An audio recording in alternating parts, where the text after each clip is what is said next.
ডাকসু নির্বাচন নির্বিঘ্ন করতে ৩ স্তরে নিরাপত্তা বলয় গড়ে তুলছে ঢাকা বিশ্ববিদ্যালয়। পাশাপাশি বিশ্ববিদ্যালয়ের প্রবেশ মুখের ৭টি পয়েন্টে থাকবে সেনাবাহিনী। ভোটের আগের দিনে সিলগালা হবে ক্যাম্পাস, প্রবেশ করতে পারবে না বাইরের কেউই। এদিকে উৎসবমুখর পরিবেশে সকাল থেকে শুরু হয়েছে আনুষ্ঠানিক প্রচারণা। মাহি হাসানের রিপোর্ট।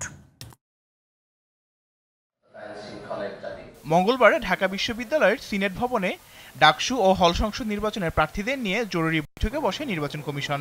এ সময় বিশ্ববিদ্যালয়ের ক্রিয়াশীল ছাত্র সংগঠন সমর্থিত প্যানেলের প্রার্থীদের পাশাপাশি উপস্থিত ছিলেন স্বতন্ত্র প্রার্থীরাও। বৈঠকে ডাকসু রিটার্নিং কর্মকর্তা গোলাম রাব্বানী জানান, ভোটের 7 দিন আগে থেকে হলে কোনো বহিরাগত প্রবেশ করতে পারবেন না।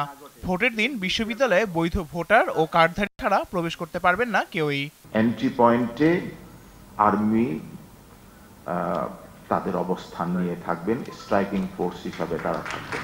যে কোনো সময় যাতে করে 5 মিনিটের মধ্যে কেন্দ্রে উপস্থিত হতে পারেন আমাদের ডিমান্ড অনুযায়ী, সেই ব্যবস্থা আমরা করব এবং তারা উপস্থিত হবেন। ভোটের রেজাল্ট প্রতিটি কেন্দ্রেই ডাকসু এবং হল সংসদের রেজাল্ট আমরা কেন্দ্রেই দিয়ে দেব, ভোট গণনা করে 8টি কেন্দ্রে।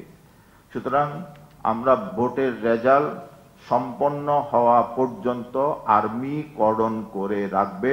আরেক রিটার্নিং কর্মকর্তা কাজী মারুফুল ইসলাম বলেন, নির্বাচনের জন্য একাডেমিক কার্যক্রমকে ক্ষতিগ্রস্ত করার সুযোগ নেই। পাশাপাশি মুক্তিযুদ্ধ ও 24-এর শহীদদের অবমাননা করে কেউ প্রচারণা চালালে ব্যবস্থা নেওয়া হবে। বাংলাদেশের সার্বভৌমত্ব, মহান মুক্তিযুদ্ধের যে সকল শহীদ, যে সকল বীর মুক্তিযোদ্ধা, মুক্তিযুদ্ধের যে সমস্ত প্রতীক, তার কোনোটির প্রতি কোনো রকম অসম্মান প্রদর্শন করে কোনো প্রচার কার্যক্রম চালানো যাবে না। তবে বৈঠক শেষে ছাত্রদল প্যানেলের ভিপি প্রার্থী ভোটাধিকার নিশ্চিতে ভোট কেন্দ্র বাড়ানোর দাবি জানান। অন্যদিকে আচরণবিধি ভঙ্গের বিষয়ে নির্বাচন কমিশনের বক্তব্য এখনো স্পষ্ট নয় বলে মন্তব্য করেন বৈষম্য বিরোধী শিক্ষার্থী সংসদের ভিপি প্রার্থী। 8টি ভোট কেন্দ্রের মধ্য দিয়ে কোনোভাবে 40,000 স্টুডেন্টের ভোট কাস্টিং কোনোভাবেই সম্ভব নয়।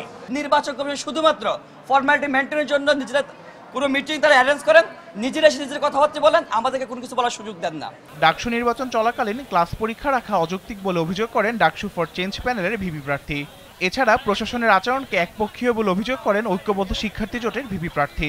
বিশ্ববিদ্যালয় এখন হল প্রভোস্ট থেকে শুরু করে পুরো অ্যাডমিনিস্ট্রেশনে একটা দলের রিপ্রেজেন্ট করে। আমাদের শিক্ষকরা, আমরা তাদেরকে শিক্ষক হিসাবে দেখতে চাই। তাদের যে ছাত্র সংগঠন আছে সেই ছাত্র সংগঠনকে আলাদাভাবে তারা স্পেস দেয়, তারা শিক্ষার্থীদের বিরুদ্ধে অবস্থান নেবে। নাম, ব্যালট নাম্বার, সেটির সাথে যেন হালনাগাদ ছবি যুক্ত করা হয় এবং এটি সকল প্রার্থী ভোটার সবাই এই দাবি জানিয়ে আসছে। আমরা 5 দিন আগ থেকে যেন গুরুত্বপূর্ণ পরীক্ষাগুলো সেগুলোকে যেন রিশিডিউল করা হয়। আমরা বন্ধের কথা বলছি না, সেগুলোকে যেন একটু রিশিডিউল করা হয়। বিকেলে চূড়ান্ত প্রার্থী তালিকা প্রকাশ হলেও সকাল থেকেই প্রচারণা শুরু করেন প্রার্থীরা। Mahi Hasan, DTV news, Dhaka.